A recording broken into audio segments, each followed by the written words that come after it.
Today marks 1725th day of the Lessons, Day Reflections. And today I want to speak about mentorship, coaching, sounding boards, everyone that is actually able to give you advice, everyone who is able to uplift you, to elevate you, transform your life. And I was sharing yesterday a lesson about egg. And I said that egg has a shell and inside there's so much growth happening and most people are not able to see. It's interesting thing that I think that in mentorship is very similar. So that means that when we are that egg, that inner shell, we're not supposed to have a mentor because there is so much work that needs to be done inside. And if it's not that work is not done inside, and the mentor tries to come in from outside and breaks the shell, and of course it breaks who we are, we do not have the ground, the foundation, the backbone to really achieve great things, the foundation to build some higher says. And today I'm going to speak about really what do we need to really to earn, to do, to build before we actually able to really use and really get the most benefit of a mentor, of a sounding board, of the coach.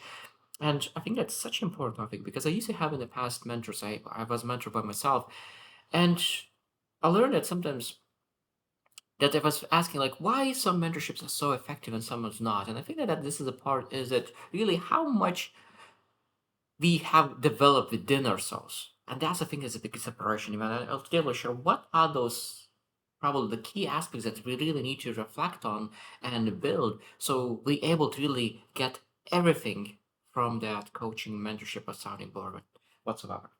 So number one is self-honesty.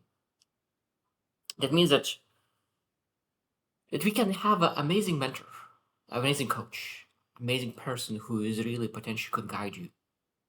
But if we hide facts, if we hear the truth, but we find excuses, and we do not accept the truth, that means that we are fixed on certain ways of looking at it. So that means that we have a mentor. So I have a mentor. Yeah, but if you don't have self honesty, what's the point of that mentor? What's the point? You'll not accept that advice anyway.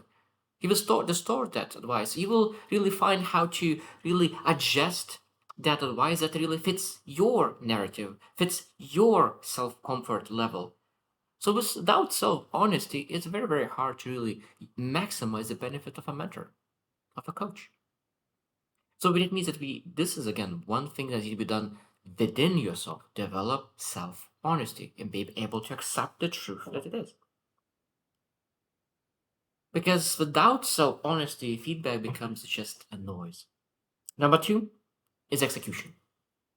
And this again, you can go to a mentor, ask for advice, and then execute. You go for a mentor, ask for advice, don't execute. If you go for advice and don't execute. So that means that this is a knowledge. And again, this is a toxic personal growth. Now, why is toxic? Because it actually doesn't make you better. You think better, but you don't do better. And that's a huge thing. I think that we need to really understand that execution is something that really requires. If you really seek a mentor, you seek execution. Even though I know that some people say like, I really do not want to execute. I just want to have a mentor. I want to have a better life. I want to. That's why I want a mentor. But I just remove the execution out of my life. And we need to understand that without execution, there will be no growth, no transformation, no evolving yourself, no better future. And execution is extremely important. And again, this is where you do the growth within. Do I really execute on everything what is told to me to do? Number three is judgment. And again, this is one thing that without execution, there will be no judgment whatsoever. And that's why they are working together because every single time we really hear advice and execute exactly what that advice is telling you to do.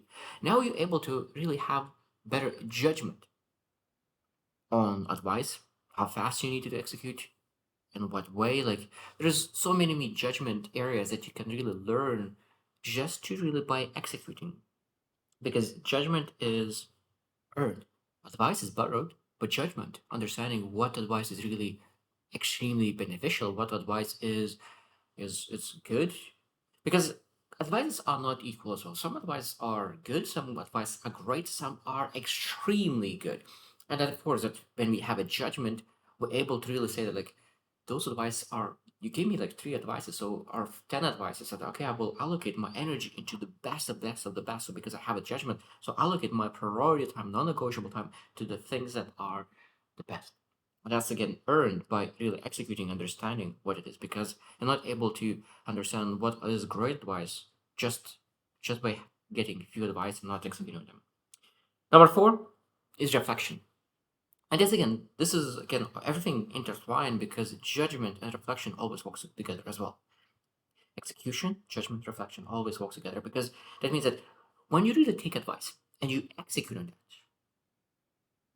and you reflect what worked, what didn't work, um, what surprised me, what I thought will be, what I knew I will never do it again, or anything, the reflection part. So every single time when you reflect, you earn that judgment that we discussed before, and that is such an important thing because when we say again that I am becoming better, and then we exposed to different things. But the most important things that really makes us better, not just experience alone, but what we reflect on that experience. Because we're able to really extract the wisdom when we reflect. Without reflection, the wisdom stays in that experience and not in us. And there's a huge difference. Number five is courage. Again, everything in this topic is very intertwined. Execution requires courage. A lot of times, when you look into the mentor has more confidence, more courage, more experience. And for him, he knows exactly what you need to do. But he has the courage to do all those things that he says you to do. But you in the moment might be that you are still lacking a little bit of courage. And if you are lacking significantly courage, even though that advice will be the best advice on earth, but if you don't have courage to execute on that advice will be wasted. And that's why we always need to really, again, in a shell, we need to develop within ourselves that courage, that bravery to do what's necessary, to have willingness to sometimes do the things without courage, with the fear within yourself. And that's again something that you really need to do within yourself. Because if you have a great mentor who gives amazing advice, but you don't have courage to execute on that, again, you waste it because you didn't develop that within yourself, the power within. Number six is reality. And the reality is that not every single advice will work. That's the reality. So that means that a mentor gives you advice and context have changed. So that means the situation have changed. So that means that it might be about business advice. And then he gave out amazing advice for his period of time, for one season of a business market. But now your situation are a little bit different. Now, of course, experts, when you look them back, you say, like, this is my station, have changed, that this is the market. And true expert will be able to adjust the advice to really based on the market. Some people know just one aspect and they are great mentors in specific situation, and that's great. And some are amazing in all aspects, and they're so good that they're able to really adjust a little bit the advice just to really make sure that it according to the market. And last one, number seven, that I want to mention is identity. And again, this is one thing that we able to develop within a shell, within ourselves. So what I mean by that is that when a mentor is giving you advice on your behavior, on your habits, on the daily habits, on the process and systems, it's very hard will be to really to keep those systems and process and habits consistently over time. And that's why it's extremely important to really learn how to develop identity within yourself who is a learner, who is adjusting fast. Because if you said, okay, look, it requires me, you have that identity, that it requires me to look to hear the same thing 4 or 5 times before I am able to learn. And that you have belief about yourself that, oh, you're just not that good learner. If you have that belief, it will slow you down. So it means we need to develop identities that that actually is beneficial. So say I'm a quick learner and develop understanding and develop because our minds are extremely powerful tool. And if you believe and you develop, you will become a quick learner. I truly believe it. I truly believe that our minds are capable of achieving that. We just need to really work on building that, and that means that sometimes maybe okay, like I'm now slow. I need to hear 3 times. Okay, I will develop understanding it within 2 times. I will try execute, and that execution will make me better and better and better, and then our my mind will start to believe that. And I think that that's again where we need to really work on on our identity. And also the most important ones are like learn quickly, admit mistakes, seek truth. All those identities are extremely important. Finish with a start.